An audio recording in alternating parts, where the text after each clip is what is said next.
భవిష్యత్తు భరోసా కోసం ఆస్తుల కొనుగోలుకు మక్కువ చూపుతున్నారు చాలామంది. సామాన్యుల నుంచి సంపన్నుల వరకు రియల్ ఎస్టేట్లో పెట్టుబడే బెస్ట్ అంటున్నారు.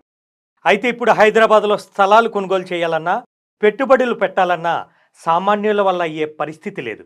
అయితే రియల్ ఎస్టేట్లో పెట్టుబడులలో అనుభవం ఉన్న నిపుణులు మాత్రం హైదరాబాద్లో ఇన్వెస్ట్మెంట్ చేయటం కంటే సిటీకి కొంచెం దూరంలో తక్కువ రేటుకి వచ్చే దగ్గర ఇన్వెస్ట్మెంట్ చేయటం చాలా బెటర్ అని చెప్తున్నారు. కారణం, ఎక్కువ డబ్బులు ఇన్వెస్ట్ చేసి తక్కువ స్థలం కొనే కంటే శివారు ప్రాంతాలకు వెళ్తే అవే డబ్బులతో ఎక్కువ స్థలం కొనుగోలు చేయొచ్చని, అలా చేస్తేనే ఎక్కువ లాభాలు వస్తాయన్న విషయం వారు అనుభవం ద్వారా గ్రహించారు. కాబట్టి అలా తక్కువ పెట్టుబడితో ఎక్కువ లాభాలు ఆర్జించాలని వారి కోసమే శ్రీ సిద్ధివినాయక ప్రాపర్టీ డెవలపర్స్ కేవలం 6 లక్షల రూపాయలకే ప్లాట్ను అందించే విధంగా డైమండ్ స్టోన్ వెంచర్ని రూపొందించడం జరిగింది.